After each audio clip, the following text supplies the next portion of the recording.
Hey everybody, welcome to episode 4 where I talk about top 10 lessons I learned in being a landlord. I've been a landlord for a little bit over a year now, and within that year I've been able to get a triplex and a duplex. So I have a total of 5 units. Within this year, I've learned of a lot of things that could have saved me money.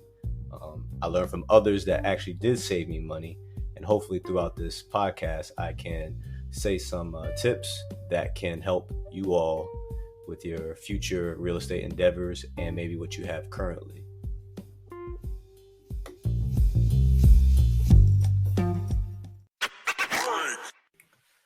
All right, so I'm gonna go right into it. So, number one thing that I learned my first year as a landlord was training my tenants, right?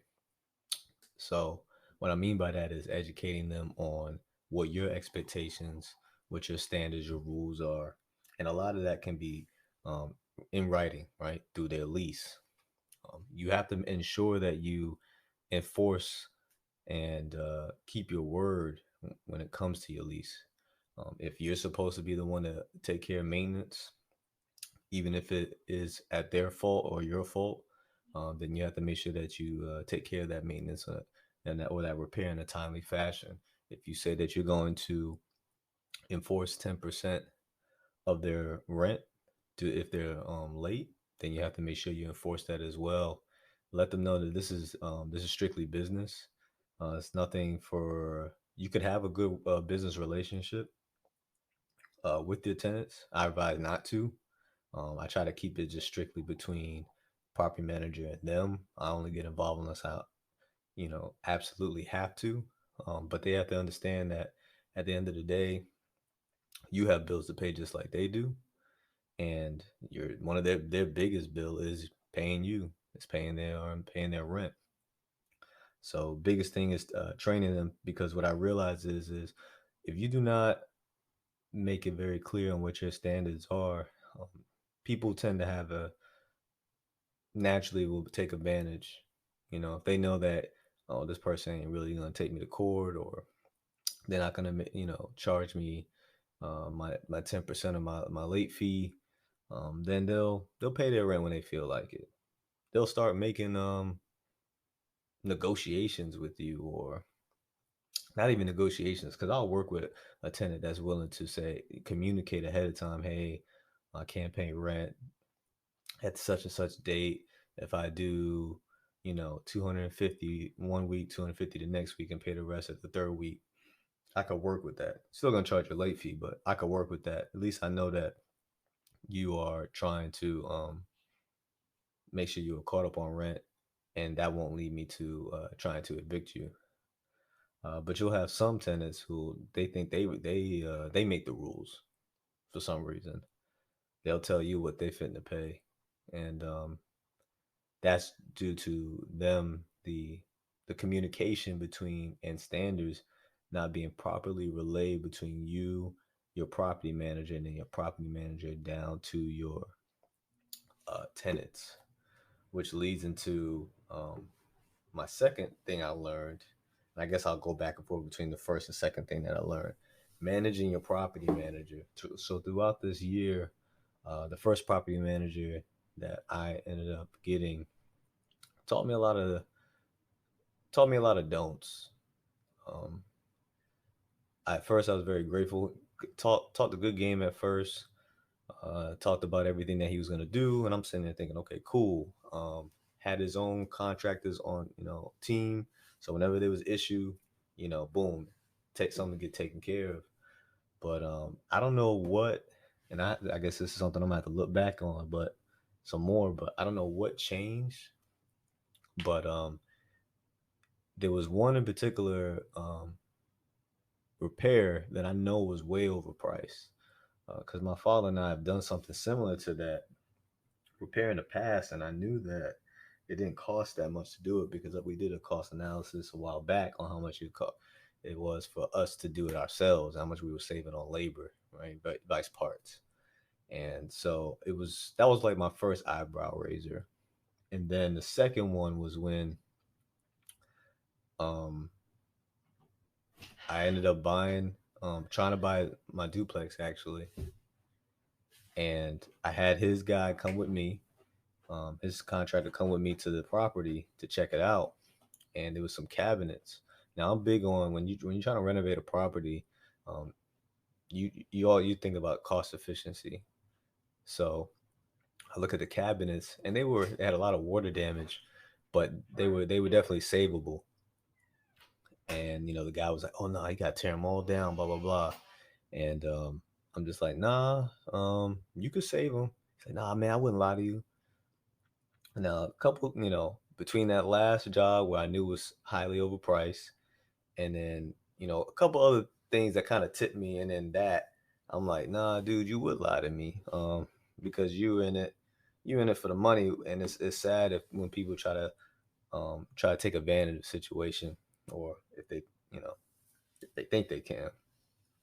So I would say, when it comes to your managing your property manager, manage not only do you have to manage him, but kind of have to ensure that the people that he does business with are on the same page with how you think as well, because you'll end up, if you just kind of let your property manager do whatever, he'll have him and his team do whatever they can to kind of suck you dry. I'm not saying that's everybody, every property manager, but definitely need to set the record straight with your property manager from the get go on what your expectations are.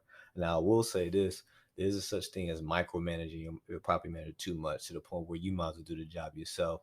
Which is why I think this property manager I'm talking about, he sent his discontinuation letter with me, because it got to the point where he was telling the landlord, I mean not the landlord, telling the tenants things that were only supposed to be communicated between him and I.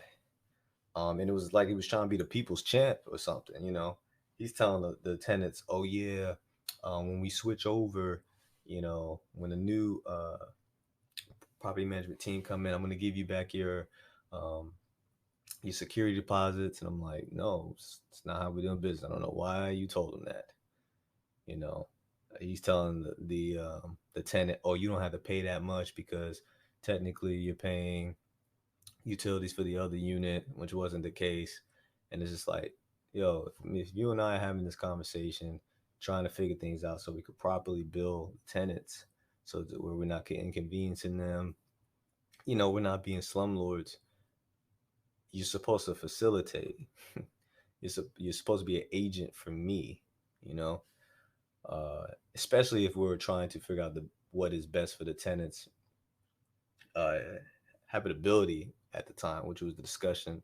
The discussion at the time was what was going to be best for them, as far as the water heater, how the heat and the hot water was going to be best spread separately as far as billing wise. And so didn't really appreciate it because prior military guy too, prior military black guy. So I'm thinking, okay, cool, things would be smooth. But I realized uh, not everybody does business with the proper etiquette. And so I would say have a good discernment when picking a property manager. Haven't quite figured out how I'm going to screen my next one, but I'm going to think about that one to ensure that I'm not stuck in a year contract with somebody that really is not, and doesn't have my best interests at heart. And I think because he ended up actually managing about 100 properties. So two things I noticed with him, and I would say this is for anybody that wants to be a property manager. Um, if you scale up quickly and end up managing a lot of properties, know when to hire more employees so that you don't spread yourself thin. Because he was just kind of going off of memory. He was kind of shooting off the hip. His systems were still antiquated. He was still doing stuff through Excel spreadsheet vice. A lot of the property management software that's out there now, really just allows you to just log in, make sure people paid their bills, see if people submitted maintenance tickets, and reply back, and deposit disperse money. And most of the footwork you're probably doing is just showing tenants, showing qualified applicants for units that are vacant. So I learned a lot from that experience, and until then, I'll be managing my own. Well, at least for this triplex, I'll be managing it on my own until I can take a few months and really vet the next company that will manage that property, because I went into this to get passive income, but not to micromanage another company. Manage, but not micromanage. And so there's a big difference. And you know what? Now that I'm talking it out, maybe as I sit down and discuss, now that I have a better idea of what I want out of a property manager, maybe sitting down with that property manager, for the first meeting, and it's an interview process for both of us. I tell them what I like, hey, these are how I like to keep my property up. Grass is kept, maintenance calls should be take responded to at least within 24 hours. And then if it's not something that is crazy extensive, I don't see why the repair can't be done within 48 hours. um, like COVID is going on right now, so obviously things need to be flexible, but in normal circumstances, you need to make sure that you give that tenant the warm and fuzzy that I'm being taken care of. The trouble tickets that I'm putting in is being responded to, and I'm not it's not falling on deaf ears. And actually, too, another thing, communication. Ensure that your property manager is communicating with the tenants. They should be knowing everything that you have any intention that you have for your property, which your tenants, and it's going to affect their livelihood. It's going to affect, do they need to be at work? At work, can they be at work today? Do they need to stay home to make sure the plumber's there? Are you making an upgrade to the house? Anything that would change them, change their livelihood or their day to day, needs to be communicated down effectively. And that was something that I realized too that wasn't happening, and had to figure out how to make sure they were still getting the information needed, so that they didn't feel like they're being taken advantage of. Because you may have great intentions as a landlord, but if your property manager is not properly relaying your intentions, then your tenants may think that you do not have their best interests at heart and you're just in it for the money. Um, and that was kind of my experience actually with one of my tenants. My property manager wasn't properly relaying to them, hey, these are the things that need to happen so you can have hot water, because one of the one of the units only went off electricity, but there was one water heater that was providing hot water for two units. And so the studio, which was supposed to be only rented out to one person, which is what made it fine, and while I never had an issue in the past, tell him to find out he had his whole family in that studio. So now you got a whole family using the hot water, and then a whole family in that 3 bedroom that was upstairs using it. So now the hot water's running out. So now I'm running into an issue where people don't have hot water. So I had to get them an electric water heater. And so trying to explain that and relay that down to them through the property manager, um, being that he wasn't taking responding to them quickly to give them that warm and fuzzy, it made it seem like me, the landlord, is not trying to ensure that this family has hot water, all while I'm trying to do this while on deployment. So it's not like I can drive down there myself and explain the situation to them to clear things up, because I usually have no problem doing that, like I said, if absolutely necessary. All right, so number three that I learned, don't be afraid to raise the rents if the market demands it. Uh, so some people feel like they don't want to raise the rents because they're afraid to lose a tenant, right? And I would say during COVID time frame, I would understand that even more. But the market's kind of weird right now. It's a seller's market right now. In some areas, the rents are still going up. So I would say it's based off your zip code. I would say in the area, Hampton Roads area right now, rents is kind of at least in the areas I've been looking, rents is kind of stabilized a bit. But if you're, I would say if you're $200-300 below market and you have a unit that is pretty modern, or maybe let's say a couple years behind, don't be afraid to raise the rent. $20, 20, $30. I would say creep every year, but so for my lease, I have it to where I have to notify them 60 days before the end of the lease that any changes that will happen to their lease. I give three proposals. So I gave 12-month lease. It goes up $40. 18-month lease, it goes up $20, and then I have 24 months, it goes up $5. And so, the last one's only $5 increase for 24 months, but I am securing them for 2 years. That's 2 years I don't have to worry about the mortgage. And actually, for this unit I'm talking about in particular, is a 3 bedroom. That rent actually pays for the whole mortgage.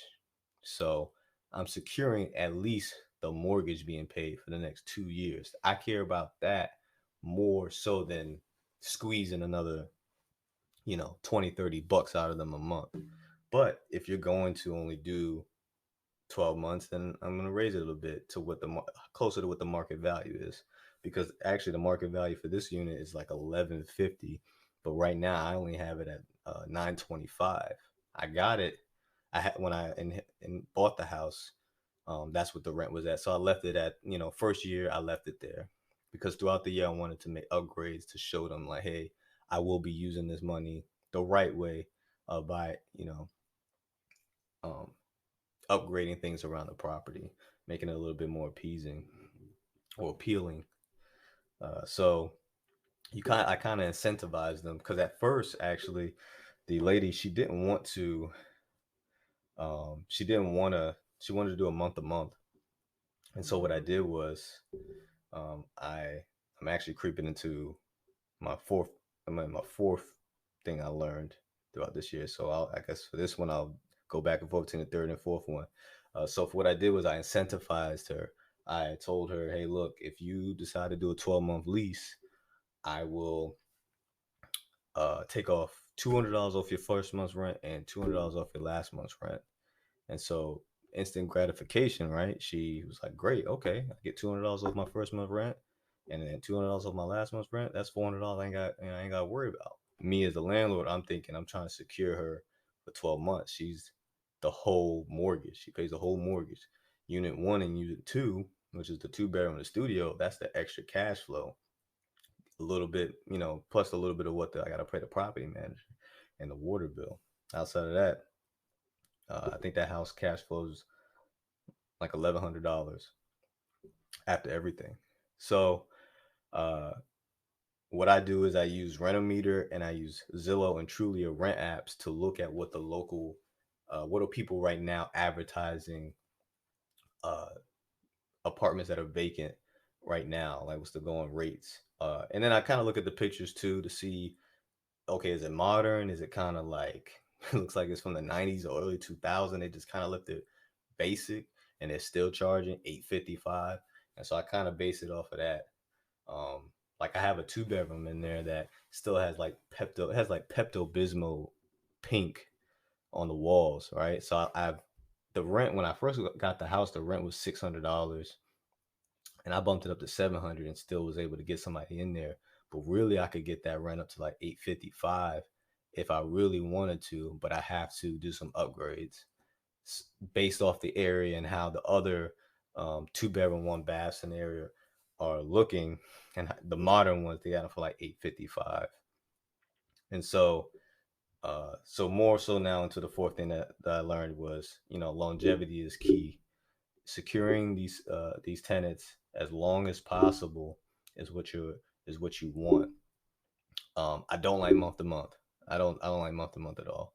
Tenant could leave, give you a 30-day notice, and bounce. So what a lot of landlords do is, if you was gonna charge them $900 for rent on a month to month, so usually if you would charge them $900 for rent on a 12-month lease, on a month to month, they usually charge you like 1,000, probably even more than that actually.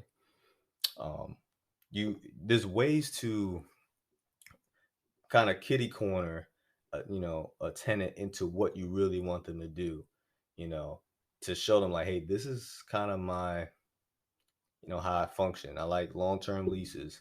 I like keeping you, and I guess this goes back to one, training a tenant, right? I like to keep it to where it's only, electronic only. Some landlords, they charge a processing fee for a tenant paying their rent through check or money order, because and then mail it to the PO box. Why? Because I gotta get out my house, go to my car, drive to my PO box, and pick up the check, right?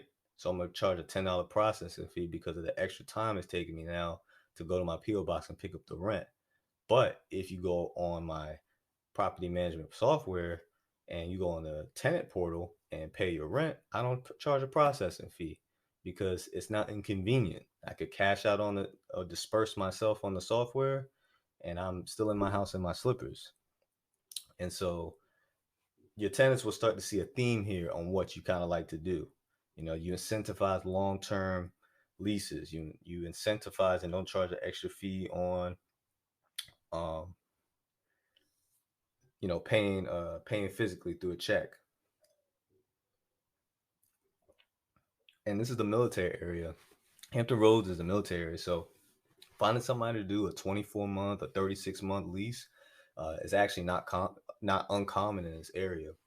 Most people are stationed here for 3 to 4 years, so you can get somebody in there for 3 years, and uh, and they'd be good to go. And so with that, with the top, number four of the top things I learned, also within that lease, you can also state that due to tax increase or due to repair increase, you will be doing a 2% increase in rent annually. That way, the tenant knows upon signing the lease that they know they're going to get a 2% annual increase every year or every lease renewal.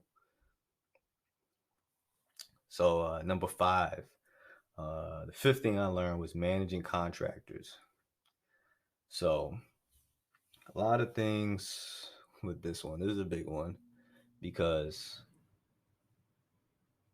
you some things can't just be handled with your property manager. A lot of property management companies will say, "Hey, any repair that's under $300, we'll do without having to tell you," right? So let's just say there's a $1,200 repair. They gotta let you know. Now, you don't want to just go with that one guy that your property manager provides. You want to shop around a little bit for a contractor that will take care of it efficiently, but at a good price, right? Especially if you're paying a couple $1,000s for a job. So I had a plumbing issue. A bunch of rags was put in the cast iron pipes. These cast iron pipes because it's a 100-year-old house. So ended up the end of it was I ended up having to get PVC piping. But uh, how much this job cost? I think this job was $3,000. So $3,000 job. Had to shop around for it. People that's gonna do it right the first time, and it's such a hassle trying to manage contractors to stay on task, stay on schedule, and afterwards clean up their mess.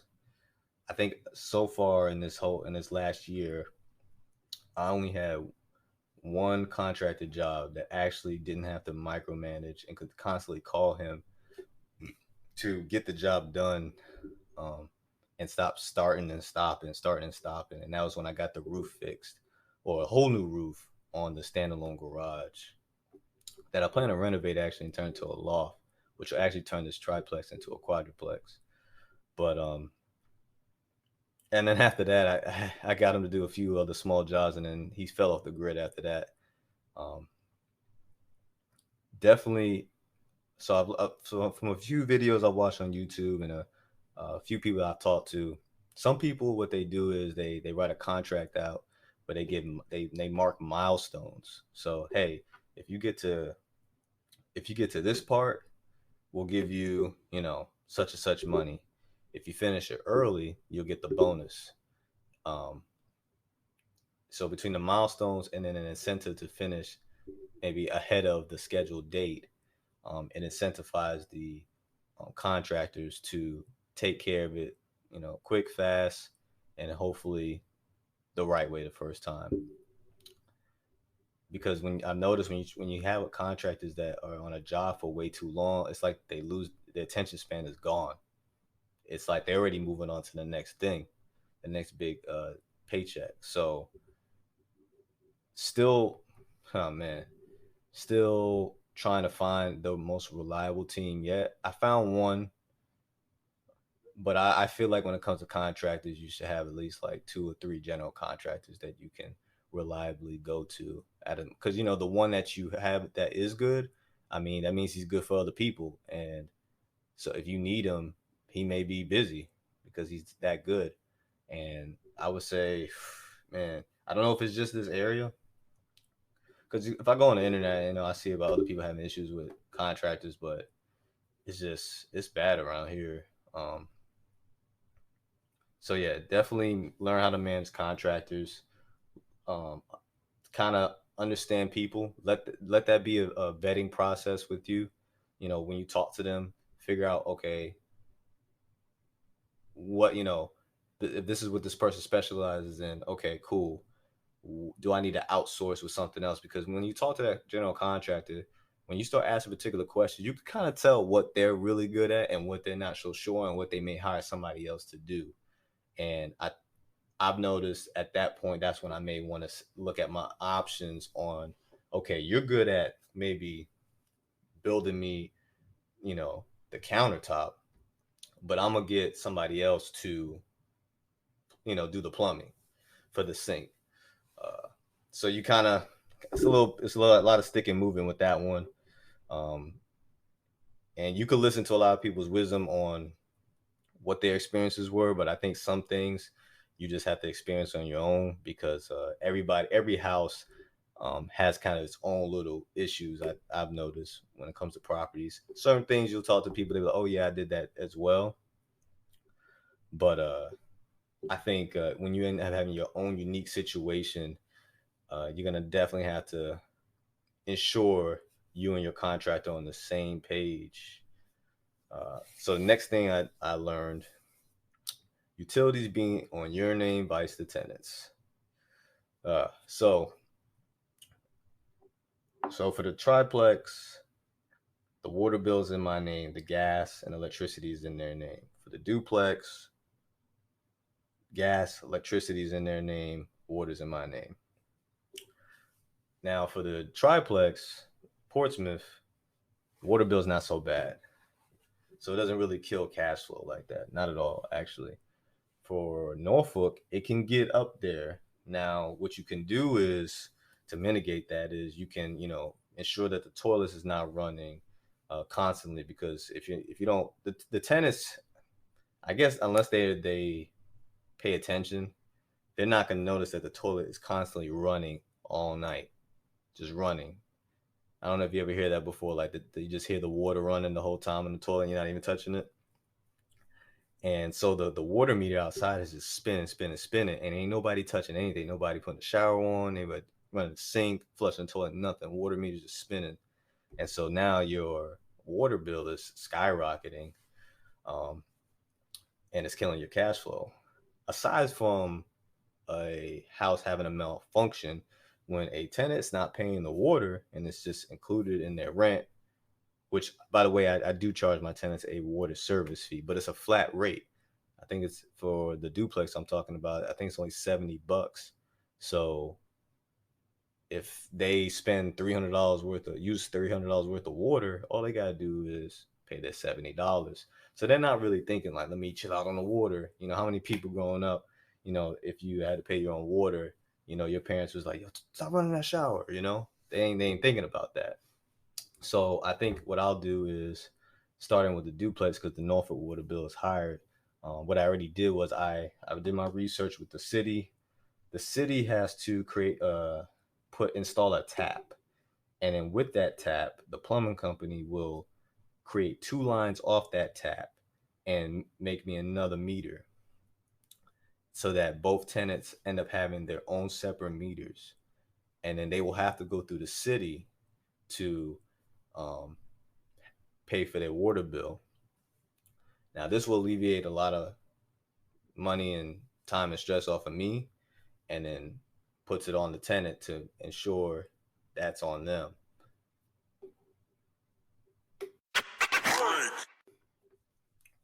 So we're doing all that, putting the tap in, getting the plumber to create split the water lines, install another meter. Uh, you have to get a permit through the city. You have to. There's actually a waiver through HRSD. Forget what the acronym is for that, but there's actually a $1,900 fee, but I could get it waived. I actually had an email from the city where they kind of explained me step by step on how to do that. A lot of these things you just can't go in and just do. Um, so far, from my experience, if it affects the habitability of a property, then there's probably some type of waiver that's involved, not waiver, permit that's involved in order to conduct that type of repair, renovation, something like that. All right, the next thing that I learned was so this is a funny story. I have earlier in this podcast I talked about the standalone garage that I had that I got a new roof on. Now the reason why I had to get a new roof on the standalone garage is because it was not getting appraised. It was not passing appraisal without that roof being fixed. So got it fixed. The plan was to kind of turn into a washer, a laundromat slash loft for another tenant. The the three tenants, they don't there's no laundromat within walking distance, and I've driven around in that area and there's not even a laundromat probably in a 5 mile radius actually. So I don't know where my tenants go to wash their laundry, wash their clothes, but I thought it'd be easy and convenient. This 700 square foot, 2 story um standalone garage, which is the size of some one a 2 bed, 1 bath houses that I've seen in Portsmouth, can it's easily could be, and it already has plumbing and electricity in there. So just let some drywall, and I gotta make some stairs and cabinets and stuff like that. One side, not even one side, like a corner of it have 4 washer and dryers and um four washer and dryers and that'd be good for that. Have some the plumbing go through there for the water, and then the other side of it is a loft, maybe like a 2 bedroom, 1 bath loft. That would be upgraded and like look very modern. So I would definitely charge, the peak of the market value for that. Now I got a quadruplex with a laundromat. So now my tenants don't have to go anywhere to do their laundry. So not only am I making money off of, so this helped me out. This will help me out in a lot of ways. Um, I would have created another unit from a triplex to a quadruplex. I'm making more income now, also because of the laundromat, and now I've increased the value of my home because I added another livable unit. Oh, and also, like I said, right, if you are changing inhabitability in any way, shape, or form, you got to get a permit. So, got to get a permit to change that garage into a loft slash laundromat. So, but that's in the future, right? So currently, right now, I have the garage boarded up. There's a reason why I have it boarded up, because I found out that I had a prostitution ring going on in my garage.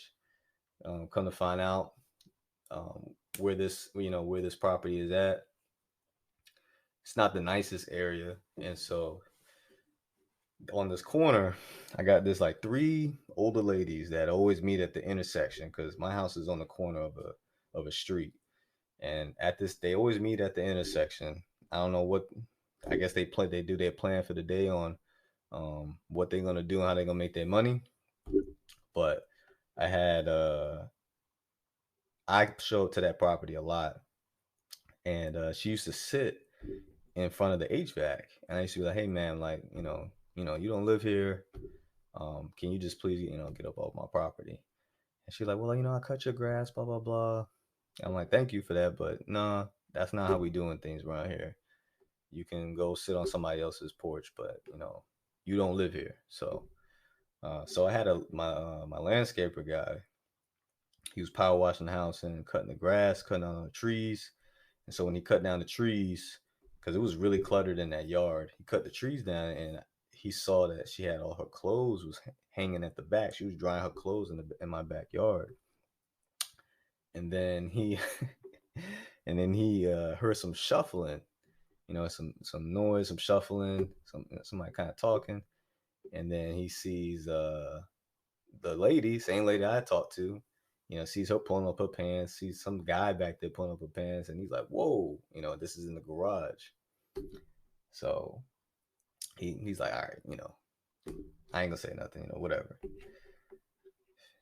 Probably 30 minutes, because it's a big yard, so 30 minutes, still doing his thing. Come back around, sees her coming out again with some other guy.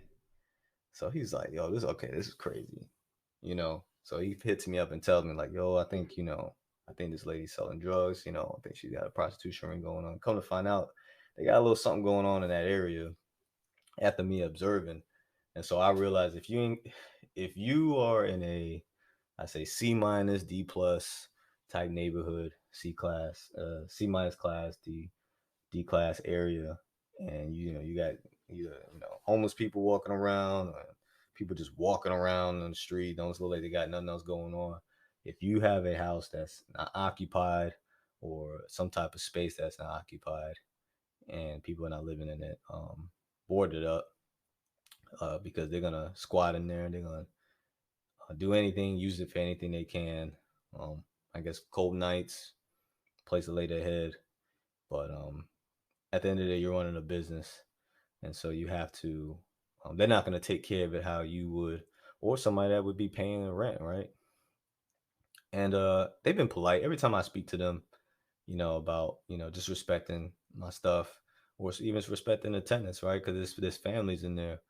They're cool, but if you don't say nothing, they're gonna do whatever. Uh, so next thing I learned was, build a savings, right? 6 months worth of mortgage, especially during this COVID period, right? So I think, and this is for anything in business, right? You don't want to function and be one step away from oblivion. That's what my grandma says. You know, uh, you don't want to, as soon as one thing goes bad, now I can't pay the mortgage. Now I can't pay for much needed repairs, right? Like essential, not cosmetic stuff, but like, hey, there's a busted pipe in the toilet and it's splashing everywhere. Um, so I learned how essential that was, and ensure that I put money aside from, because I don't use the income from um, my properties at all. I actually just reinvest it back into the property. So throughout the year, I just put that back into either the savings, into repairs, or into capex. And capex is for major repairs. Like down the road, the roof is going to it's going to be needed to be replaced, and that's a few $1,000s. Down the road, the HVAC will need to be replaced, and that's about 10 grand. Uh, Now that's actually a brand new HVAC I have, because it was part of the deal when I bought the house. So I'm pretty good on that one, but it doesn't hurt to save, because come to find out, the reason why the other HVAC didn't work and need to get replaced is because the homeless people were stealing the copper out of the HVAC and selling it. So I had to put a chain on my stuff to make sure that didn't happen with the new one. And so a lot of people are feeling the kind of the pain right now with COVID, is because they weren't prepared for tough times. They were living on the edge and just praying for every month to be successful. The realistic thing is that sometimes tenants are not going to pay rent on time. So their rent's due between the 1st and the 5th, and then your mortgage may be due on the 15th. So you got between the 5th and the 15th to figure out how you're going to pay that mortgage. And you weren't wisely spending the income you was making off of that property and putting it into savings. uh, if you ended up buying a property to where you end up breaking even, um, then you did some wrong math, and you should be definitely coming out to where your properties bring you some type of cash flow to where you have the ability to save.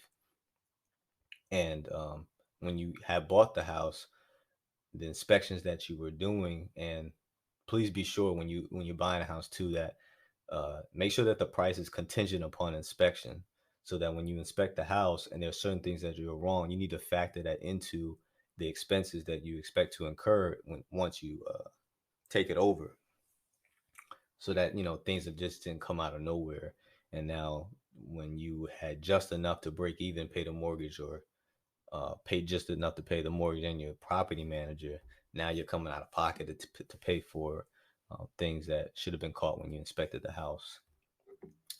And if you did catch it when you bought the house, then definitely make sure you factor that into you lowering the asking price. So if the roof is jacked up, I'm definitely asking for like 7 grand off the asking price. So stuff like that. Um, so a lot of people doing forbearances on their mortgage right now.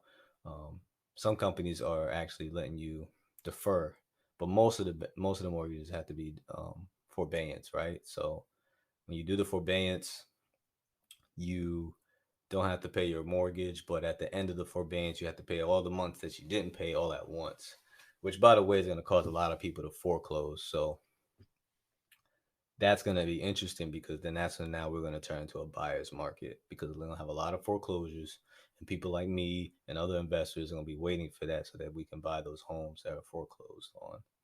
So, but that's to the people that were not saving for a rainy day. So if you plan to be a real estate investor, plan for vacancy, and plan for rainy days like these COVID days, because a lot of these tenants lost their jobs, and they know you can't kick them out.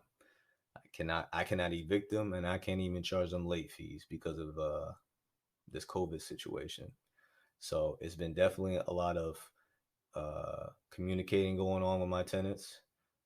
Definitely a lot of, hey, okay, you pay 500 this week. Okay, next week, putting people on payment plans, because I know for one of my tenants, it doesn't even matter at this point how much he catches up on his rent. As soon as all this stuff gets lifted, he's gone, and I think he knows that, because he told the property manager like, "Hey, I ain't trying to get booted." So he's trying to catch up, but I mean, I've already lost your trust, And by the way, he's the most needy tenant too. Actually, it's funny how the ones that don't pay, consistently are the most ungrateful. Very ungrateful guy and needy.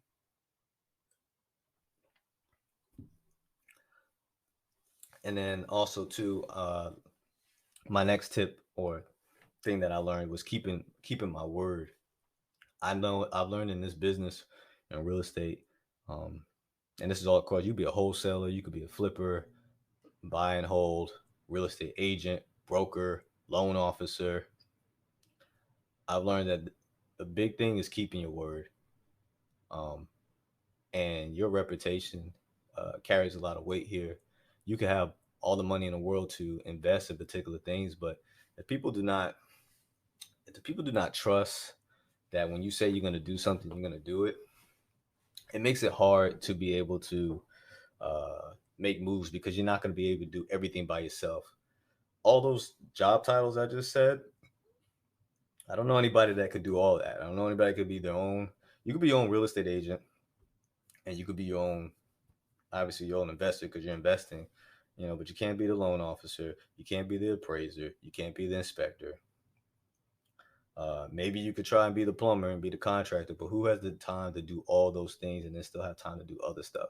You went into this to be passive, not to do it complete, all yourself.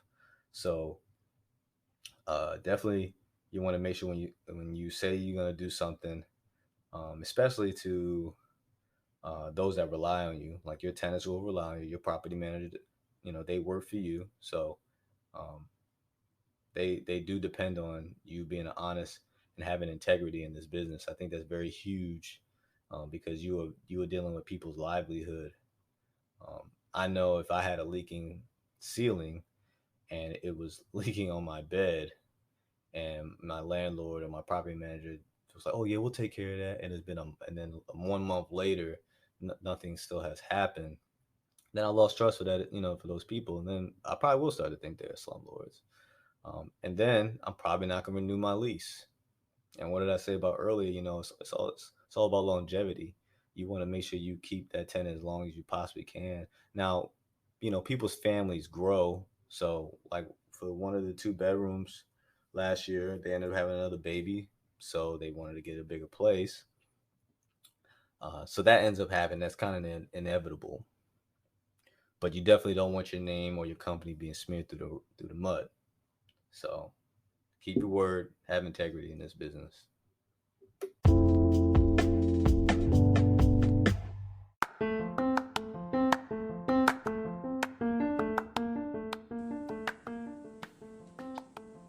Please visit our site at www.richstateofmind.com, where we provide content on real estate, personal finances, and self-development.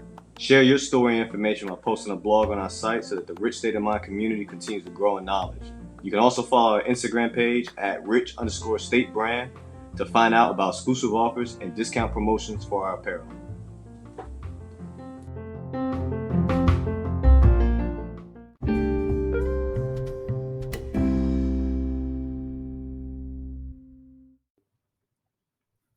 And here's one notable mention. It's not top 10, but it's definitely something I would ensure.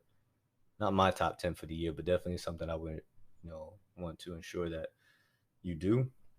So, in your lease, make sure when you have a lease drafted for a tenant that there is a early termination fee. I used the old lease that my tenants had when I took over the property. I honored everything that was going on, and or everything that they had before they got with me. And in their in the lease, it said that early termination fees will be negotiated between the tenant and the landlord, which there's a lot of gray area to that, right? So I was able to, I had tenants that skipped out early. I was able to come to a settlement, but I didn't make it. It wasn't very clear in their lease. So I would say in the future, look at what your state authorizes you to have as an early termination fee. I was gonna do in the future. I'll be doing 3 months worth of rent if they want to terminate early, which will kind of have them make them think twice about terminating early. Um, Shoot, so for them that would have been like it was $700 rent, no $600 rent for them at the time. So would have had to pay $1,800 to get out of there at least early. And it's so the thing about it is this is not it's not like a trying to squeeze one little thing out of the tenant as much as possible. It's the fact that you anticipated them staying for the rest of that lease, financially. So now you have to do tenant turnover, which costs money, right? You got to get the carpets recleaned, man, have to reduce some, repaint. Everything may not be able to get covered from the security deposit. So that's what you have to take in consideration, the amount of money you'll be losing because you have these tenants that were supposed to be here for a whole year and they ended up only being here for 4 or 5 months. So that kind of just to clear up when you see that early termination fee in the lease for those of you that rent, it's not, so the landlord or the company can squeeze as much money out of you as possible. Is that they were banking because you signed a contract that you would be there for 12 months, for 24 months, that they were expecting a particular type of income for a certain amount of time, and for whatever reason you were terminated early. So they are mitigating their losses by getting that early termination fee. So yeah, that's my notable mention. And definitely in the future I had made sure that that was added to deter people from doing that. And if they did, I'm uh, I'm safe to move forward with the next tenant. All right, and the last thing I learned was, spoke a little bit about this earlier in the podcast in the episode. Uh, do not keep the relationship with your tenants, between you and your tenants, strictly professional. Um, Do not get too familiar. Do not, if I was you, don't give out your personal phone number, personal email, address, none of that. You do not want them, if you, especially if you have a property manager, you do not want them calling you about every little thing that's going on. When that should be facilitated through the property manager.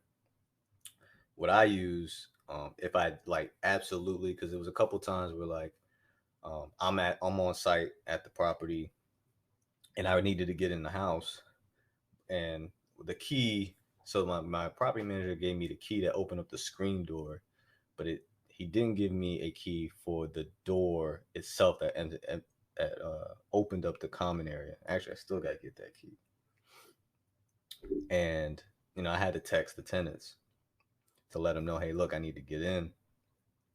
So I use Google Voice, and they create a fake phone number for me, and I text the tenants through that. So that way, you know, I have a 424 number, but I pick a 757 number to use, and so they text me back through that number. So if you want to ever contact any of your tenants, if you absolutely had to call them or text them, you don't want them to have your number. I would use Google Voice. I download the app on my phone. Uh, so yeah, I don't. I try to, even if I see them, I make sure I say hey, whatever. But I don't even talk business with them about hey, you staying. What's up with your rent? Why have you caught up on your rent? I don't do none of that. I strictly let the property manager deal with that. That's the proper chain of command to ensure nothing gets muddied. Um, like I said, unless I absolutely have to. So that's something I definitely learned is to keep that relationship very clear on. And to be honest with you, I've only had to tell one of them I am the owner. I really don't even tell them I'm the owner. I just tell them I work. I work here. I work for the owner. I'm here to inspect the place, or the owner told me to come here and cut the grass or check the back. They don't. I do my best. Maybe by now the property manager, the one that let me go, the one I don't like, uh, he probably told them because he, like I said, he's the people's champ. He probably told them that hey, that's the owner that be stopping by. But I make sure I don't communicate to them because I don't want. There's just certain situations I've seen happen. I've heard other people experience where people get too familiar, and I didn't want those issues. So that's just from my experience. Some people may have a good relationship with their tenants to where they could tell them that, and it doesn't change anything. But so far, it's been in my best interest to not, disclose to them, hey, I'm the owner and um, blah, blah, blah. I try to keep things kind of private with that, anyways. But yeah, those are the top 10 things that I learned within the first year of me landlording. Looking forward to this second year and how things are going to work out. Um, Starting to look at flips right now, since, right, like I said, it's a seller's market right now. So looking into doing I just want to do one flip this year. I kind of want to see how things work out with the second half of this year. More so the fall, winter, going into early 2021 before I do something, move into anything else. But I kind of want to do a flip, educate myself on that some more. I've been looking at deals on that, and then if I do find a sweet enough deal, I will buy another place, rental, and buy and hold. But it's got to be a sweet deal, like 60, 70, 80 grand in equity after I buy the house and fix it up a bit, hold on to it, refinance, or use a HELOC, um, which is a home equity line of credit. For those of you that don't know what a HELOC is, because you can use a HELOC or you can use a cash out refinance. To those two tools use pretty much the equity in a home in order to pretty much use that money to um, buy more property, which would just pretty much fund my next flip. Is what I would use that money for. So a lot of people use HELOCs or um, do cash out refinance to buy another car, or you know something that doesn't make them any more money. I never understood that. But investors like to use the equity in their properties to buy more properties. And that's how people end up scaling so quickly. Um, I guess people would think that, oh man, they got a lot of money, when really they're just using the equity in the properties and buying other good deals, and then that good deal ends up having the equity, and then they use the equity in that to buy the next deal. And so you're gonna make mistakes along the way. It's not gonna be a perfect stacking and or scaling, but um, you do learn from each mistake, and you'll scale up pretty quickly. So that's kind of my future, and so I definitely will be doing some of the top 10. I'm pretty sure I'll have a very quick top 10 lessons learned from my first flip. I've heard some stories about that and how that can go, and I'm looking forward to it. Um, or I'm looking forward to my next deal I can make to buy and hold. Um, Not really interested in buying another residential multifamily unless it's a really, really great deal. Because, like I said, if I want the equity, I really want to move on to start doing apartment buildings. I want to, commercial. So commercial residential is 4 units into 4 to 1 to 4 units. Commercial is 5 and up.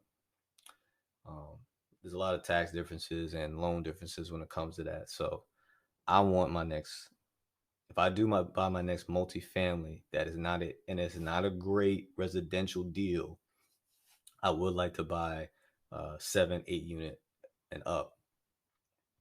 Uh, but gonna need the money to do that, so that's where the flips come into place. And if I get lucky, I can maybe do a wholesale. I would like to do a wholesale because that would be a whole lot easier. Use that money to fund the next, my that venture. So that's kind of what I want to do down the road. And I know I'll be having a lot of learning lessons from that. But the plan is to learn from other people's mistakes so that I make less, make sure I do my due diligence in my research, make sure that when I buy in a particular area, the income is decent in that area to match, whatever rent I want to charge. People, the vacancy rate is not low, and just make sure that the equity or the values in the homes are steadily rising. I don't need crazy numbers, but steadily rising, and of course creating some type of cash flow. So just a little background on kind of what I want to do in the future, and then probably end up being some learning lessons down the road with that, especially with the apartment building thing. I'm uh really interested in wanting to do that. Probably be a 2021 thing. Not trying to sell myself short, but just with everything, the uncertainties of this year and how what may happen to the market, I'm not willing to take that type of risk just yet. I kind of like where I'm at right now. I have a good cushion with what everything is going on, so trying to mitigate the risk as much as possible. So flipping or finding a great multifamily deal right now is a good wheelhouse. I could finagle that, make it work, push forward, and make a good, you know, 20,000 off of a good flip and a good multi-family, make some good equity and some good cash flow. So I appreciate you guys for listening. Thank you for listening to my lessons learned. I will definitely be putting out some more lessons learned in the future. Have a great day.